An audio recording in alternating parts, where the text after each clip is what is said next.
கர்த்தர் நல்லவர், அவர் கிருபை என்றும் உள்ளது. இன்றைக்கு என்னுடைய வாழ்க்கையில நடந்த அனுபவ சாட்சியங்கள் மத்தியில் சொல்லுகிறேன். ஆண்டவராகிய இயேசு கிறிஸ்துவை அறிவதற்கு முன்பாக 9வது படிக்கும்போது 9வது உண்மையில நண்பரோட சேர்ந்து கெட்ட பழக்கங்களுக்கு அடிமைப்பட்டனா மாறினேன். சாதாரணமா பாக்கு போட ஆரம்பிச்சேன். இந்த பாக்கு கொஞ்சம் கொஞ்சமா சிகரெட் மதுபானத்துக்கு அடிமைப்பட்டனா மாறினேன். அதுக்கப்புறம் கஞ்சா பழக்கத்துக்கு அடிமைப்பட்டனா மாறினேன். எந்த இடங்கள்லாம் கஞ்சா விற்கிறாங்களோ அந்த இடத்துல போய் வாங்கி இப்படிப்பட்ட அடிமை தளத்துல நான் இருந்தேன். ஆண்டவராகி இயேசு கிறிஸ்துவை அறிவதற்கு முன்பாக கானா பாடலை பாடிக்கொண்டிருந்தேன். கானா பாடல் பாடும்போது பாத்தீங்கன்னா எங்க வீட்டு பக்கத்துல யாராவது இறந்துட்டாங்கன்னா கானா பாடல் பாட கூப்பிடுவாங்க. இரவு ஃபுல்லா இந்த பாட்டு பாடின வருமானம் கிடைக்கும். இந்த வருமானத்தை வைத்து நண்பர்களுடன் சேர்ந்து எல்லா போதை வசதிகளுக்கும் அடிமைப்பட்டவனா இருந்தேன். போதை மாத்திரை போட்டாதான் தூக்கமே வரும். அப்படிப்பட்ட ரொம்ப ஒரு துன்மார்க்கமான சூழ்நிலை இருந்தேன். என்னுடைய கண்ட்ரோல் இல்லாத சூழ்நிலையா இருந்தது.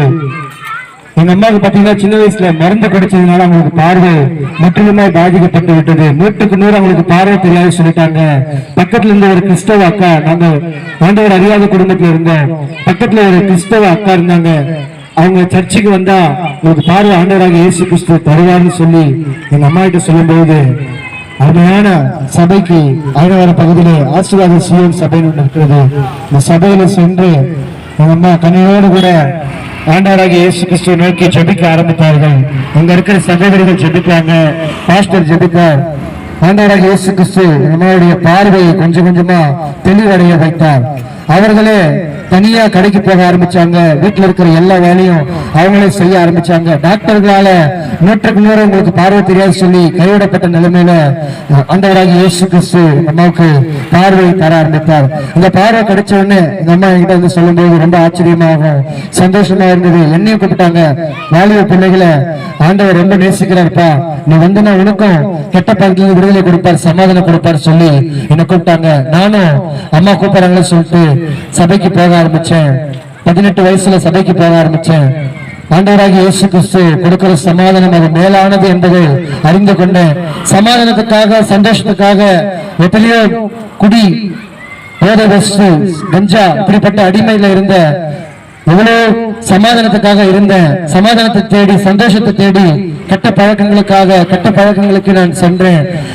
உலகம் தரக்கூடாத சமாதானத்தை ஆண்டவராகிய இயேசு கிறிஸ்து அந்த சபையில போகும்போது அவருடைய சமாதானம் பெரிதா இருந்தது. இந்த சமாதானத்தை பெற்றுக்கொண்ட ஆனா ஆண்டவராகிய இயேசு கிறிஸ்துவிடம் கேட்டேன், எனக்கு ஒரு விடுதலை தந்தா நான் உமக்காக பாடல் பாட வருவேன். இந்த கானா பாடல்லாம் விட்டு இந்த குடி, இந்த கஞ்சா, போதை வஸ்து எல்லா போதை பழக்கங்களிலிருந்து நான் விடுதலை ஆகி ஆண்டவரை உண்மை நான் அந்த உரை நான் தேடி வருவேன்னு சொல்லி நான் ஜெபித்த போது ஆண்டவராகிய இயேசு கிறிஸ்துவின் வார்த்தை சொல்லுகிறது, பாவங்களை மறைக்கிறவன் வாழ்வடைய மாட்டான், அறிக்கை செய்து விட்டு விடுகிறவனோ இரக்கம் பெறுவான்னு சொல்லியிருக்கிறது. பாவத்தை மேலும் மேலும் செய்தால் அதனால உங்களுக்கு பிரயோஜனம் இல்லை. பாவத்தின் சம்பளம் மரணம் என்று அருமையான வேத புஸ்தகத்துல எழுதப்பட்டிருக்கிறது. ஆண்டவராகிய இயேசு கிறிஸ்து வருத்தப்பட்ட பாரம் சுமக்கிற எல்லாருக்கும் அவர் இணைப்பாறுதல் தருகிறவராக இருக்கிறார். குமாரன் விடுதலை ஆக்கினால் மெய்யாகவே விடுதலை ஆவர் என்று சொல்லி நல்ல நல்ல வார்த்தைகள், விடுதலை தருகிற வார்த்தைகள் இருக்கிறது. சத்தியத்தை அறிவீர்கள், சத்தியங்களை விடுதலை ஆக்கும் என்று சொல்லி இப்படிப்பட்ட அநேக வார்த்தைகளை நான் கேட்கும் போது ஆண்டவராகிய இயேசு கிறிஸ்து இடத்துல நீங்கள் படித்து ஜெபித்தேன்.